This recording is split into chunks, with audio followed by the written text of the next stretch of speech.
त्वमेव माता च पिता त्वमेव बन्धुश्च सखा त्वमेव विद्या द्रविणं त्वमेव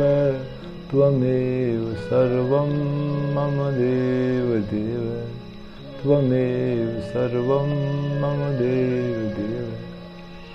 राम राम राम राम।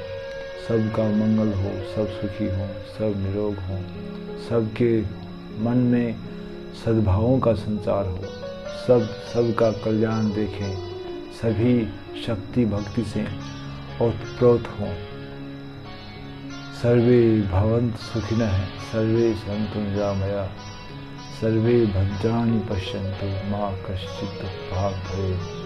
हे प्रभु, सब जगह शांति हो, सब सुखी हों। इसी शुभ भाव के साथ आज की बात कहना आरंभ करता हूँ। मैं कोई विशेष व्यक्ति नहीं हूँ, मैं आप में से ही एक हूँ,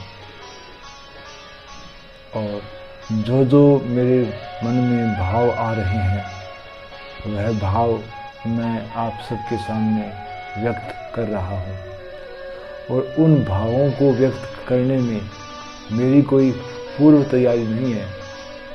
इस कारण हो सकता है कुछ भूल हो, तो हम आज की बात यहाँ से आरंभ करते हैं कि पूरा संसार ईश्वर से व्याप्त है। ईशावास्य उपनिषद जिसमें 18 मंत्र हैं, उसके पहले मंत्र में कहा है कि ईशावास्यमिदं सर्वं यत् किंच जगत्यां जगत् तेन त्यक्तेन भुजिथा मां गृह कस्य विद्धनम्। ये सारा संसार ईश्वर से व्याप्त है। जैसे जो पानी से भरा घड़ा है, वह जब तक जल में है तब तक हमें उसका भार नहीं लगता, जैसे ही हम उसको जल से बाहर निकालते हैं तो हमें घड़े का भार प्रतीत होता है। ठीक वैसी ही व्यवस्था संसार में है। जब तक हम ईशावास्यमिदं सर्वम, सब कुछ भगवान है। भागवत गीता में भी भगवान ने कहा है कि बहुना जन्मना मन्ते ज्ञानवान माम प्रपद्यते वासुदेव सर्वमिति स महात्मा सुदुर्लभ है। कि सब कुछ वासुदेव ही है, सब कुछ भगवान ही है, ऐसा मानने वाला भक्त दुर्लभ है। और ईशावास्य उपनिषद में भी कहा है कि ईशावास्यमिदं सर्वम यत् किंच जगत्यां जगत्। यानी हमें, यदि हम यह मान लें कि सब कुछ भगवान ही है, अच्छा बुरा भला बुरा कुछ नहीं, सब कुछ परमात्मा ही है, तो ये अपने आप में एक बड़ी सिद्धि है। जब हम अपने आप को इस से पृथक मानते हैं तब समस्याएं उत्पन्न होती है। देखो, जब भगवद गीता का पहला श्लोक कि धर्म क्षेत्रे कुरुक्षेत्रे समवेता युत्सव, युद्ध की इच्छा के लिए इकट्ठे हुए, उसके बाद का माम का पांडवाश्चैव किम क्रोध संजय, कि ये संजय मेरे और पांडु पुत्रों ने क्या किया। तो जहाँ ये माम का आ गया वहाँ से महाभारत शुरू हुई।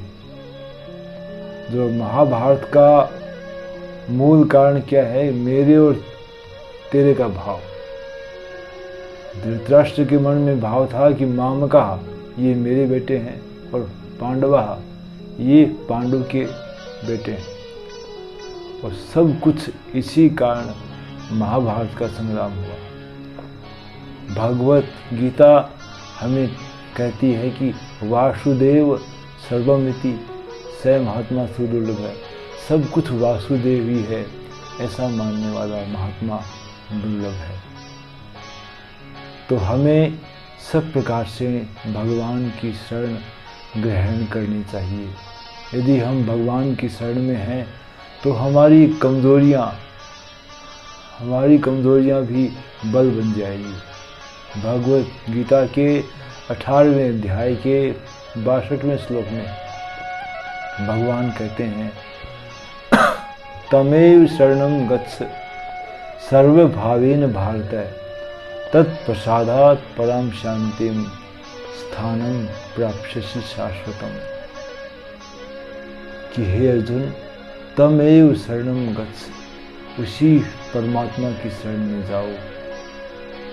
सर्वभावेन भारत, सब प्रकार के भावों से युक्त होकर उसी परमात्मा की शरण में जाओ। तत्प्रसादात् परम शांति, उसकी कृपा से ही, उसकी प्रसाद से ही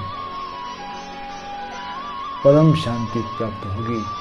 स्थानम प्राप्स्यसि शाश्वतम, और शाश्वत स्थान को प्राप्त करोगे। जब मनुष्य अपना अहंकार छोड़ करके परमात्मा की शरण ग्रहण कर लेता है, तब वह शांति और शाश्वत स्थान प्राप्त करता है। ऐसा ही भगवत गीता के 2 अध्याय का 71वां श्लोक, विहाय कामान यः सर्वान् पुंसाश्चरति निःस्पृहः निर्ममो निरहंकारः स शांतिम अधिगच्छति। विहाय कामान यः सर्वान्, जब मनुष्य अपनी संपूर्ण कामनाओं को छोड़ देता है। भगवान ने कहा है संपूर्ण कामनाएं, अर्थात मोक्ष की भी कामना ना रहे। कामना है, चाहे वह धन वैभव की कामना हो, चाहे स्वर्ग की कामना हो। कामना तो भगवान ने कहा है, कामना जब छोड़ता है तब मनुष्य शांति प्राप्त करता है। जब तक हमारे भीतर कुछ भी कामना है, चाहे वह शुभ कामना ही क्यों न हो, तो विहाय कामान यः सर्वान् पुंसाश्चरति निःस्पृहः निर्ममो निरहंकारः स शांतिम अधिगच्छति। हे अर्जुन, जब मनुष्य संपूर्ण कामनाओं को छोड़कर निर्मम निरअहंकार हो जाता है, तब वह शांति को प्राप्त करता है। अर्थात हमें अहंकार, ममता, कामना इत्यादि छोड़ करके भगवान की शरण होना है। यही आदेश भगवान ने भगवत गीता में कहा है। 18वें अध्याय का 66वां श्लोक, सर्वधर्मान् परित्यज्य माम एकम शरणं व्रज। हे अर्जुन, सभी धर्मों को छोड़ करके मुझ एक की शरण में आ जाओ। अहम त्वां सर्वपापेभ्यो मोक्षयिष्यामि मा शुचः। मैं तुम्हें सभी पापों से मुक्त कर दूंगा। मा शुचः, शोक मत कर। इसलिए हमें तमेव शरणं गच्छ सर्वभावेन भारत, उस परमात्मा की शरण में जाना है। जो हमारे 4 महावाक्य हैं, तत्त्वमसि, अयमात्मा ब्रह्म, प्रज्ञान ब्रह्म, इन 4 महावाक्यों में भी संकेत किया है कि तत्त्वमसि, वह तत्व तुम हो। प्रज्ञान ब्रह्म, अपने आप को ब्रह्म जानो। ये शरीर हम नहीं है। ये शरीर हम जब तक अपने आप को शरीर मानने की भूल कर बैठे हैं, तब तक ना तो हमारी कामनाएं हमसे दूर होंगी और ना ही शांति हमारे पास होगी। शांति का स्रोत भीतर है। बाहर के लोग कितना ही हमें अशांत करना चाहें, हम तब तक अशांत नहीं होंगे जब तक हमारे भीतर शांति का साम्राज्य है। और वह शांति का साम्राज्य प्राप्त होगा भगवान की शरणागति से। और जो ही हम परमात्मा की शरण में होंगे, त्यों ही स्थानम प्राप्त शाश्वतम, शाश्वत स्थान और शांति। क्योंकि शांति परमात्मा का स्वभाव है। हम प्रार्थना करते हैं, शांताकारं भुजगशयनं पद्मनाभं सुरेशं जो बुजुर्ग शयनम सांप की सैया पर लेटे हैं फिर भी शांताकार है।